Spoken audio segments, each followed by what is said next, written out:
देखिए परागण क्या होता है, जब किसी भी पुष्प के परागकोश कौन सा भाग होता है, पुंभंग के सबसे ऊपर का भाग, तो परागकोश से परागकण निकलकर उसी पुष्प के या फिर उसी जाति के पौधे के, उसी पौधा है उसी जाति का पौधा होगा, के वर्तिकाग्र पर जाकर गिरते हैं, तो इस क्रिया को परागण कहते हैं। या तो उसी पुष्प हो या फिर उसी जाति का दूसरा पौधा हो, उसके पुष्प पर जब जाकर के परागकण गिरते हैं तो इसको हम बोलते हैं परागण की क्रिया। ठीक है, परागण की क्रिया के प्रकार कितने हैं, ये 2 प्रकार की क्रिया होती है, स्वपरागण और परपरागण।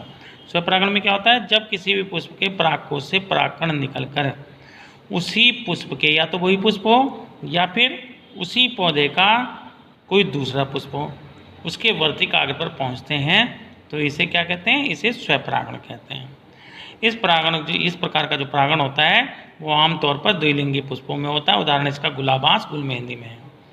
अब जो है परपरागण, देखिए परपरागण क्या है, परपरागण का मतलब होता है जब किसी पुष्प के परागकोश से परागकण निकलकर उसी जाति के, यानी उसी जाति का है, दूसरे पौधे के पुष्प के वर्तिकाग्र पर जाकर गिरते हैं, तो इस क्रिया को हम क्या कहते हैं, परपरागण। तो इस प्रकार का जो परपरागण होता है आमतौर पर जो है एक लिंगी पुष्पों में मिलता है, वो जबकि स्वपरागण जो है द्विलिंगी पुष्पों में मिलता है। ये इस प्रकार का जो है एक लिंगी पुष्पों में मिलता है, जैसे इसका लौकी और कद्दू उदाहरण है। अब आता है हमारा परपरागण की विधियाँ। तो परपरागण की हमारी अनेक विधियाँ हैं। सबसे पहले वायु परागण, यानी कि जब पौधों में जो परागण है वो वायु के माध्यम से हो, तो इसको वायु परागण कहते हैं। इसमें क्या करते हैं, इसमें पुष्प के जो परागकोश से परागकण निकल जाते हैं और वायु के माध्यम से उड़ करके दूसरे पौधे के वर्तिकाग्र पर, पुष्प के वर्तिकाग्र पर पहुंच जाते हैं, तो इस प्रकार के परागण को हम वायु परागण कहते हैं। जैसे उदाहरण के तौर पे मक्का, चीड़, बरगद इत्यादि हैं इसके। जल परागण का मतलब होता है कि जब नर पुष्प के परागकण, यानी कि नर पुष्प के पुंकेसर से जो ऊपर का भाग होता है परागकोश, उससे परागकण निकले, वो जल के माध्यम से मादा पुष्प के वर्तिकाग्र पर पहुंचते हैं, तो इसे क्या कहते हैं हम, जल परागण। जैसे निम्फिया और सिंघाड़ा इत्यादि में उदाहरण है इसका। इसके बाद आता है जंतु परागण।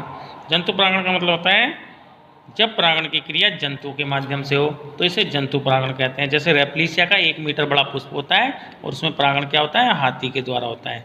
उसमें क्या है, जब हाथी लेटता है तो उसकी कमर से उसके परागकण उसकी कमर पे चिपक जाते हैं, फिर दूसरे रेपलीसिया के पुष्प में जाता है, तो वो इस तरह से लेट के उस पर रगड़ करता है, उससे अपनी कमर रगड़ता है, तो उसके परागकण उस पर पहुँच जाते हैं वर्तिकाग्र में।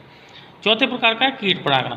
कीट परागण का मतलब होता है जब परागण की क्रिया कीटों के माध्यम से होती है, तो इसको हम बोलते हैं कीट परागण। विभिन्न प्रकार के कीट जैसे बीटल, ततैया, मधुमक्खी, तितली इत्यादि जो छोटे कीट होते हैं, ये पुष्पों पर जाकर बैठ जाते हैं और इनके पंखों से क्या होते हैं, परागकण चिपक जाते हैं, और जब ये परागकण चिपक करके फिर ये उसी पुष्प के, उसी प्रकार की, उसी जाति के पौधे के दूसरे पुष्प पर जाकर बैठेंगे तो वहाँ गिर जाते हैं, तो इस क्रिया को, इससे परागण की क्रिया हो जाती है, तो इसको हम बोलते हैं कीट परागण।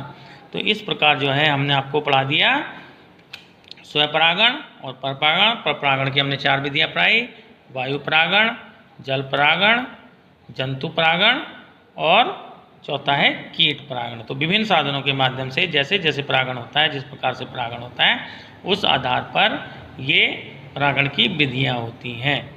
तो ये हमने आपको स्वपरागण और परपरागण हमने आपको पढ़ा दिया।